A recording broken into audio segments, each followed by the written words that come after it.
Hi, I'm Geoffrey, and welcome back to Nightfalls. Come, settle in for tonight's calming meditation and soothing bedtime story. As always, don't worry if you fall asleep before the end. You can drift off whenever you're ready. Come, join me beside the campfire tonight and allow yourself to be transported to the stunning island of Appledore, where a young, reluctant Billy Wentworth is sent for his summer holidays. Billy discovers that there's still much adventure to be had and joy to be found in a little fishing island out in the North Atlantic, where life plods along rather slower than he happens to be used to. Before we journey to the rugged island of Appledore tonight, why not take the opportunity to wind down and relax from the day? Come to a comfortable position and allow your eyes to gently drift closed. Take a moment to breathe, to be, as you settle in to the perfect stillness of the night.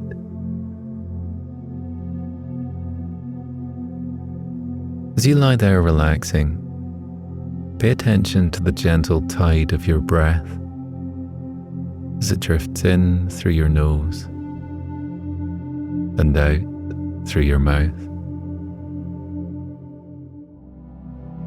Try not to interfere with it. Simply allow yourself a moment to be grateful for the 1,000 natural processes that help you thrive, day in, day out. On your next in-breath, remind yourself that you're enough. As you exhale, let go of the pressure you feel to be anything more than who you are at this very moment of your life. Inhaling, feel your thoughts being called back to your body from wherever they are, from whatever they are busy worrying about. Exhaling, let go of whatever came to pass today and release any expectations you have for the future. Breathing in, allow your body to draw your mind into the present. Feel your pulse thrum in your fingers and toes. Feel the soft bed sheets beneath you. Feel the way your breath filters in and out of your body. Let another warming breath drift slowly in through your nose and fan out over your lips. Know that with each breath, you're anchoring yourself in the present moment. Now, if you're feeling ready, tonight's story can begin.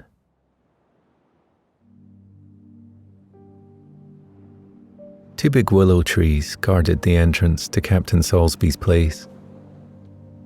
Willow trees with such huge, rough trunks and such thick, gnarled branches that they might have almost been oaks. For 50 years they had bent and rocked before the furious winter storms, had bowed their heads to the showers of salt spray, and had trembled under the shock of the thundering surf that often broke on the rocks below them. They had seen tempests and wrecks and thrilling rescues upon that stretch of sea, across which they had looked so long. They had battled with winds that had been too much for more than one of the ships flying for shelter to the harbour of Appledore. It was no wonder that they showed the stress of time. Billy Wentworth stood hesitating at the gap in the wall, looked up at the swaying, pale green branches above him, and down at the green and white surf rolling in on the shore below, sniffed at the keen salt breeze, and tried to tell himself that he did not like it. He was so thoroughly discontented that he could see nothing pleasant in the sunny stretch of open water, the glitter of the tossing white caps, and the line of breaking waves about the lighthouse a mile away. To spend the summer on a little 2x4 island with an old maid aunt was his bitter reflection. To have nothing on earth to do, and no one to do it with, is just too hard. I won't stand it long. He stumped the toes of his boots in the dust of the narrow path with as much obstinate sulkiness as though he were 6 years old instead of 16. In spite of what he had been thinking, he had stood staring for some minutes at the big, curling waves as they rolled in, receded, and came foaming up among the rocks again. Indeed, he had been watching with such fascination that he could scarcely tear his eyes away. He had seen the Atlantic Ocean for the first time in his life only a few hours ago, and he was still trying, with some success, to convince himself that he did not like it and never would. He strolled aimlessly along the path which he had been told led to Captain Salisbury's little house down on the point. There was a vague desire in his mind to look upon a live sea captain, since he had never seen one before. The feeling was not strong, only just enough to bring him along the shore road and through the willow-guarded gateway. He had no thought, as he walked slowly between the two big trees, that they marked the door to a new phase in his life, that they were to prove the entrance to adventures of an unknown kind. He merely trudged along, frowning at the sun that shone too brightly on the dazzling blue water, and at the wind that blew too sharply in his face. Somebody was walking up the path before him, so he slackened his pace a little, having no wish to overtake him. As far as he could judge, it was a boy of about 21 or so, very fair-haired, with broad shoulders and well-shaped hands hanging from sleeves a trifle too short. He carried a bag of tools and was whistling gaily some intricate tune of trills and runs as he walked along. As he turned to look out to sea, Billy saw that he had a pleasant face, cheerful, intelligent, and rather sensitive. He stood for a minute, though without seeing Billy, then walked on again, swinging his bag and piping his music in the very best of spirits. A bobolink was swinging on the branch of a bush that leaned over the wall. The merry black and white fellow was a new bird to Billy, so he stopped to look at it more closely. Around the curve of a low knoll, Captain Salisbury's house came into view. It was an oddly shaped little dwelling, so surrounded with trees and bushes that there was not much to be seen of it, except bits here and there.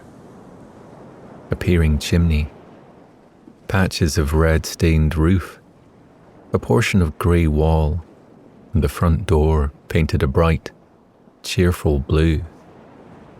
Sloping away to the rocky point lay Captain Salisbury's garden, with its rows of vegetables and shrubs and flowers Captain Salisbury himself was sitting in an armchair on the wide, stone doorstep. But alas, he did not look in the least as Billy had expected. He had pictures of old sailors as being white-haired, but sturdy and upright, dressed in blue clothes and moving with a rolling walk or sitting to stare out to sea through a brass telescope. Captain Salisbury's hair was not exactly white.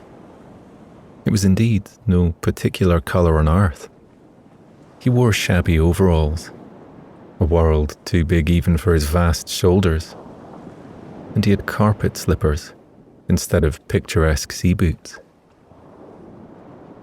Yet the flavour of the sea somehow clung to him after all, brought out, perhaps, by the texture of his face, which was red and weather-beaten, with the skin wrinkled and thickened to the consistency of alligator leather, and by his huge rough hands that resembled nothing so much as the gnarled and stunted willow trees at his gate.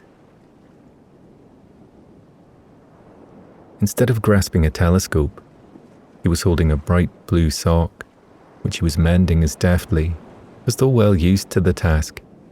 The darning needle seemed lost between his big fingers, but it went in and out with great speed, pushed by a sailor's palm instead of a thimble. That, Billy thought, was the only really nautical thing about him. "Good afternoon, Johann Habs," the captain called cheerily as the first of his visitors came in. Then, peering over his spectacles at Billy, he added, "Who is that behind you?" "You're Miss Mattie Pearson's nephew now, I'll be bound," remarked the old man, surveying Billy carefully from head to foot as he came closer. "She told me all about you, where you had meant to go this summer, and how you came here instead, and maybe weren't going to like us here on Appledore Island." "Johann, look at that frown on his face.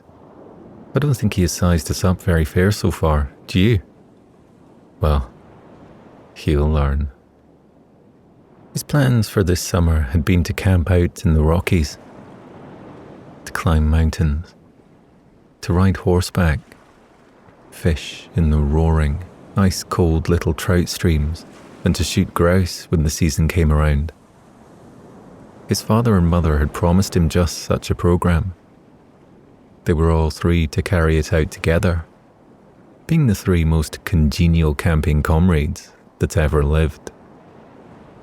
However, sudden developments of business, due to the war in Europe, and the necessity of turning in other directions for trade, had called his father to South America at just the season when Billy could not leave school to go also.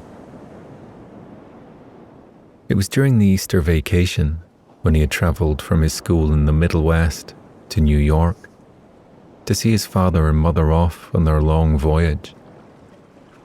Then he had gone back unwillingly to face continuous days of missing them and of rebelling vainly against the destruction of his hopes for the summer. When Miss Mattie Pearson, his mother's sister, had invited her reluctant nephew to stay at Appledore, she must have realised that the resources of the hotel and the little fishing village that the island boasted would scarcely be sufficient to satisfy him. She seemed to have been thinking of Captain Salisbury even when she wrote her first letter, for she had said, "I hope you will find one companion, at least, who will interest you." She had a great affection for the gruff old sailor, and must have felt that he and the boy were bound to become friends.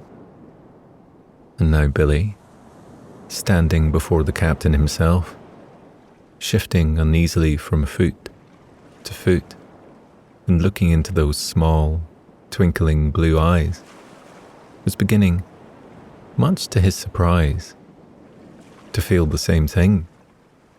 "There are some strawberries down yonder in the best patch that I've been saving for your aunt," the old man went on. "I'm glad you came along. for this isn't one of my spry days, and I couldn't carry them up to the hotel myself. I've been expecting Jackie Shute to take them, but he hasn't turned up. You didn't see him, did you, Johan, as you came along? No, replied Johan hastily. I'll go in and mend the clock now, if you don't mind, Captain Salisbury, he said, perhaps in the desire to escape further questioning. Go right in and do anything you like to it, the old man returned. And meanwhile, this young fellow and I will go down and get the berries. Just reach me that basket of boxes, will you? And give me a hand up out of this chair, and we'll be off.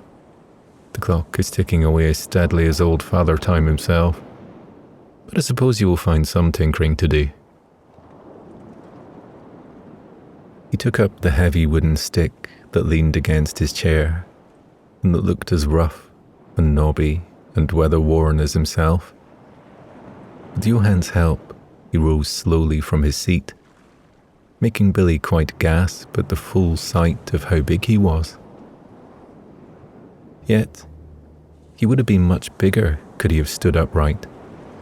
But, in his advancing years, his back was crooked and his shoulders bowed.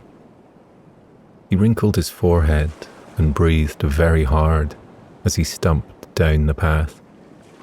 But for a few moments, he said nothing. Kinda catches me a little when I first get up, he remarked cheerfully at last. There've been 3 days of fog, and that's always bad for a man as full of rheumatics as I am. I hope you won't mind very much gathering the berries yourself. I find it takes me a pretty long time to stoop my old back over the rows, and some folks would rather not wait. Indeed, I don't mind, replied Billy with cordial agreement to the plan. He had no reluctance in owning to himself that, however discontented he was with things in general, here was one person at least whom he was going to like. Now, said Captain Salisbury, as they reached the strawberry patch at the foot of the garden, eat as many as you can, and fill the boxes as full as you can carry them away. That is what berries are made for. So, go to it. This invitation was no difficult one to accept. The berries were big, and ripe, and sweet, and warm with the warmth of the pleasant June day. It was still and hot there in the sun, and with no sound except the booming of the surf along the shore and the shrill call of a katydid in the hedge at Billy's elbow. The glittering sea stretched out on each side of them, for Captain Salisbury's garden lay along the point that formed the northernmost end of Appledore Island. A coasting schooner, her decks piled high with new, yellow lumber, came beating into the wind on one side of the rocky headland, finally doubled it and, spreading her sails wing and wing, went skimming away before the breeze. Billy, whose whole knowledge of boats included only canoes and square, splashing Mississippi River steamers, sat back on his heels watching, open-mouthed as the graceful craft sped off as easily as a big bird. Say, young fellow, your aunt will be waiting a long time for those berries, was Captain Salisbury's drawling reminder that brought him back to his senses. He blushed, recollected quickly that he was the boy who hated the island of Appledore and everything belonging to it, and fell to picking strawberries again with his back to the schooner. The little katydid began to sing again. That's an odd fellow, that Johann Haps, the old sailor remarked reflectively as he sat watching Billy's vigorous industry. He's a German, at least his father was, although Johann was born in this country and is as American as any one of us. He's as honest and straightforward a boy as I've ever known. and has been a friend of mine as long as I have lived here. But there is something wrong with him lately that he is keeping from me. I wish I could manage to guess what it is. Did you say mends clocks for a living? Billy asked. No, clock mending is his recreation, not his business.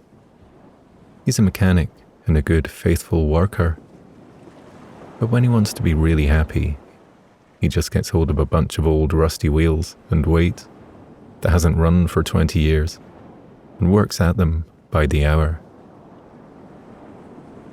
To see him tinkering would show you where his real genius is. He gave me a clock that belonged to his father, an old thing with gold roses on the face and with wooden wheels. But it runs like a millionaire's watch. He comes around once in so often to see if it is doing its duty, and does 6 fits if it has lost a second in a couple of weeks. He's a funny fellow. Then he isn't a fisherman, commented Billy. I thought that everyone who lived on the island was that. Almost everyone is. Except that boy and me, answered the captain. No, Johan isn't a fisherman. But you never saw anyone in your life who can sail a boat the way he can. That's his little craft anchored off the point there. She's the very apple of his eye. Just see how he keeps her. I do believe he would give her a new coat of paint every week if he could afford it. He's surely proud of her. He was so happy with her a little while back that I can't understand what has come over him now. He sat staring at the little boat until Billy finally had filled his boxes and had risen to his feet. I've picked all these for Aunt Mattie, he said, and I've eaten about twice as many besides. Now, won't you let me pick some for you? Why, that's good of you, returned the old man gratefully. I won't deny that it is easier to work sitting here and watching you gather them than to try to get the pesky things myself. I don't need any myself, but I did want to send some to Mrs. Shute over beyond the creek. They're just right for putting up now, and will be almost too ripe in another day. That rascal Jackie should have taken them, but there's no knowing where he is. I'll pick them and take them to her, if you will tell me the way, Billy assured him. Don't say no, I would really like to. The boxes filled rapidly, to the accompaniment of much earnest talk between Billy and his new friend. He learned how little to be relied upon was Jackie Shute, the captain's assistant gardener. What an unusual number of summer visitors on the island there were, owing to the war in Europe, and the impossibility of people's going abroad. What a cold, windy spring it had been, very bad for vegetables, and for the poppies that were the pride of Appledore gardens, but great for sailing, the old man concluded, wistfully. When the berries were ready, the captain came with Billy to the edge of the garden to show him the way. Beyond the point, on its western shoreline, was a stretch of curving beach, cut into a deep harbour by the mouth of a little stream. You cross that meadow above the rocks, the captain directed, and go straight on down to the creek. You will find a row of stepping stones that makes almost a bridge. The tide is nearly dead low, so it will certainly be uncovered, and you can cross without trouble. The stream is the Mill Creek, and that building you see on the other side, among the trees, is the old mill. You go up from the creek, right past the mill door, and follow the road that leads through the woods. The first lane that turns off from that will take you to the chutes, so you see you can't miss the way. They have a nice girl, Sally Shute. I hope she'll be at home, for I know you'll like her. She's worth 20 of Jackie, that worthless young brother of hers. He turned back to the garden Well, goodbye. I know you won't have any trouble getting there, but don't stay too long. The tide is pretty quick to cover the causeway over the creek, and then you will have to walk 5 miles around by the high road. I will see when you come back, and I surely am obliged to you. Billy set off with his load of boxes under his arm, stepping carefully through the tall grass of the meadow, where daisies nodded in white profusion, and bayberries and brambles grew thickly along the stony edge of the field. He came presently in sight of the stream and the bridge-like stepping stones, finding them, as Captain Salisbury had said, just uncovered by the dropping tide. One huge rock jutted far out into the water at the edge of the little harbour, and here he found himself tempted to stop a minute, staring at the foaming green water, then to climb down from ledge to ledge, and finally to seat himself just above where the surf was breaking. How cool and deep the tumbling waves were, how they came rolling solemnly in, and then seemed to hesitate for one short second before they broke and sent spattering showers up to his very feet. He must go on, of course. He was really ashamed to delay longer. He would just watch another breaker come in, and then another, and another, so that he might see those shining rainbows that came and went in the sunlit spray. He heard something scurry and scuttle across the rock nearby him, and as he looked over the edge, saw a slim brown mink come out of a hole and stop to look up at him. He laughed and turned to go. Billy's passage over the causeway was a hasty and somewhat perilous one, for the rocks were overgrown with thick, brown seaweed and still wet from the falling tide.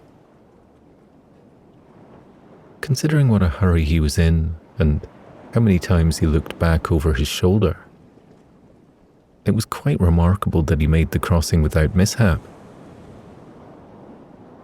He walked up a strip of sandy beach, climbed up a steep bank, and came into the cool, dark pine woods. The faint marks of an old road showed before him, covered with a rusty brown carpet of fallen needles, and leading past the big, grey, empty mill of which the captain had spoken. He followed along it, turned down the lane as directed, and tramped some distance straight through the forest. The tall black trees towering above him, and the partridge berries trailing around pine and slender swinging Indian pines, growing thick beneath his feet.